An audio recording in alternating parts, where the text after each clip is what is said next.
The sun dipped below the horizon, painting the African sky in hues of orange and purple. In a small village, villagers gathered under the sprawling branches of an ancient baobab tree. Its massive trunk, gnarled with the wisdom of centuries, watched over the village. The children, eyes wide with anticipation, settled down at the foot of the baobab. All eyes turned towards a figure seated beneath the baobab's canopy. "Tonight, my children," she began, "I will tell you a tale of courage and wisdom." Mama Grace cleared her throat and the story began. Once upon a time, she started, her voice captivating the audience. In a village much like our own, lived 3 friends: Jabari, the brave, Anika, the kind, and Kwame, the curious. Her words painted vivid pictures in the children's minds, transporting them to a time long ago. Jabari, she described, was a fearless boy, always eager to prove his strength and agility. Anika, with her gentle heart and a smile that could brighten even the darkest day, was known for her compassion. Kwame, with his inquisitive mind and a thirst for knowledge, was a constant questioner. These 3 friends, Mama Grace explained, were inseparable, their differences only strengthening their bond. They shared their secrets, their dreams, and their adventures, exploring the world around them with a youthful exuberance. One particularly hot summer, Mama Grace continued, her voice dropping to a whisper, the rains failed to arrive. The skies, usually brimming with life-giving rain, remained stubbornly clear. As the drought tightened its grip, fear began to creep into the hearts of the villagers. The once vibrant landscape transformed into a parched and desolate expanse. The lush green vegetation withered and turned to dust, the once gushing rivers and streams reduced to mere trickles.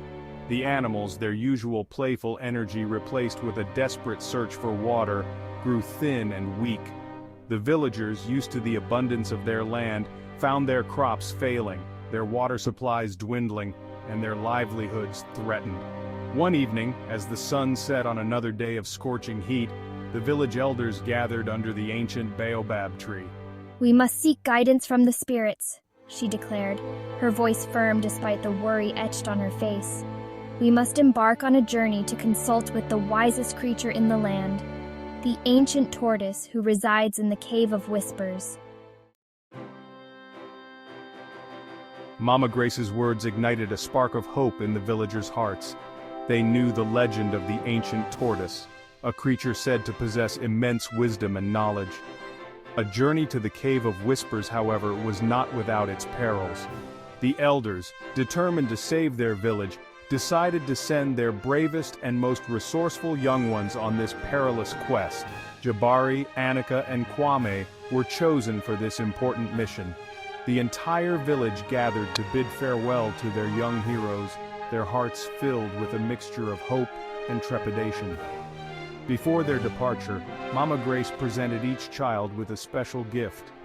To Jabari, she gifted a spear, its shaft carved from the strongest oak, its tip honed to a razor-sharp point.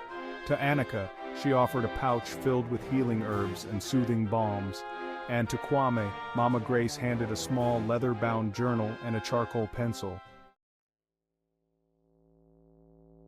The journey to the Cave of Whispers was long and arduous.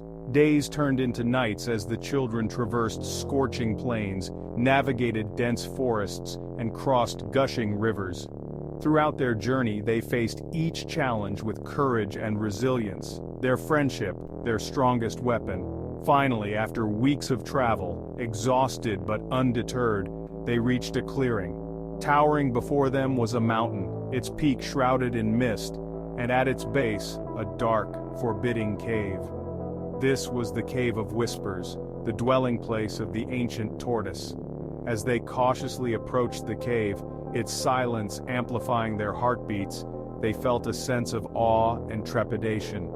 Deep inside the cave, amidst the echoing silence, they found the ancient tortoise. Its shell, a tapestry of time, bore the marks of countless seasons. Its eyes, ancient and wise, seemed to hold the secrets of the universe. "You have journeyed far, young ones. What brings you to my humble abode?" wise tortoise, our village is in the grip of a terrible drought. The rains have abandoned us, our crops are failing, and our people are suffering. We have come seeking your wisdom, great tortoise. Please help us bring rain back to our land. We have journeyed far and faced many challenges to reach you. We are willing to do whatever it takes to save our village. The tortoise listened patiently, its ancient eyes studying the children, its gaze piercing through to their very souls. The rains are a gift, a delicate balance between the heavens and the earth. The tortoise explained that the drought was a consequence of a broken promise, a forgotten responsibility.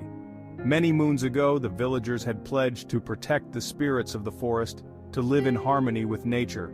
However, over time, they had forgotten their promise.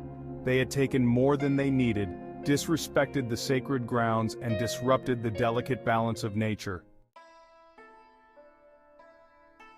The tortoise's words hung heavy in the air, the children's eyes widening as they understood the gravity of their ancestors' actions. They had heard stories of the spirits that resided in the forest, protectors of the land and guardians of its delicate balance. Now, faced with the stark reality of their village's plight, they realized the truth in those tales. What can we do? How can we right the wrongs of the past and appease the spirits? The tortoise, its gaze softening slightly, saw the genuine remorse in the children's eyes, their willingness to atone for the mistakes of their ancestors. There is a way, but it will require courage, compassion, and a willingness to face your fears. The children's hearts pounded in their chests, a mix of fear and anticipation coursing through them. They had come so far, faced so many challenges, but the path ahead seemed more daunting than ever. The tortoise explained that to appease the spirits and bring rain back, the children had to retrieve 3 sacred objects hidden in the forest. Each object, imbued with the power of the elements, represented a vital aspect of balance.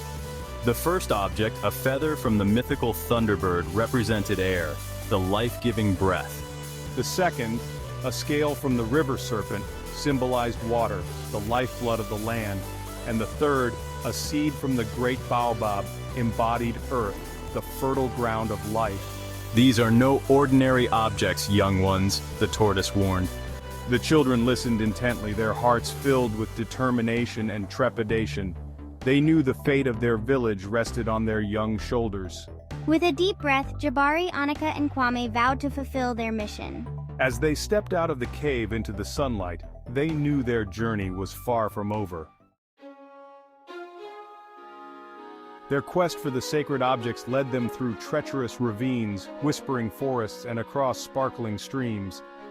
Each encounter tested their resolve, their courage, and their compassion. To obtain the Thunderbird's feather, they climbed to the highest peak, braving fierce winds and dizzying heights. Annika's gentle touch soothed the Thunderbird's injured wing, and in return, it gifted them a single iridescent feather, shimmering with the power of the sky. The river serpent's scale was found deep within a cavern, hidden behind a cascading waterfall. Kwame's quick thinking and knowledge of ancient languages appeased the serpent, who, recognizing their pure intentions, bestowed upon them a shimmering scale, pulsating with the energy of the river. Finally, the seed from the great baobab was earned not through strength or wit, but through an act of selfless compassion. They encountered a grove of young baobab trees struggling to survive, choked by invasive weeds. Jabari, using his strength, cleared the land, allowing the young trees to thrive. In gratitude, the great baobab gifted them a single seed, pulsating with the life force of the earth. Their quest complete, the children returned to the Cave of Whispers, their hearts filled with a newfound respect for the delicate balance of nature. They presented the 3 sacred objects to the ancient tortoise, who nodded in approval. You have shown great courage, compassion, and wisdom, the tortoise boomed, its voice echoing through the cave. Following the tortoise's instructions, they placed the feather, the scale, and the seed at the mouth of the cave, offering a silent prayer for forgiveness and a plea for rain. As they uttered their final words, a low rumble shook the earth, and a cool breeze swept through the cave. Outside, the sky, once a canvas of relentless blue, darkened as storm clouds gathered, their arrival heralded by a clap of thunder that echoed through the forest. Their journey back to the village was a blur, their steps light, their hearts filled with hope. The drought had broken. The land was reborn. News of their bravery and their success preceded them. They were hailed as heroes, their names forever etched in the village's history. They returned with a valuable lesson, the lesson of Ubuntu. Ubuntu, Mama Grace explained, wasn't just a word, but a way of life. It meant recognizing the interconnectedness of all living things. The villagers vowed to honor their promise to the spirits of the forest. The rains returned, the land flourished, and the village prospered.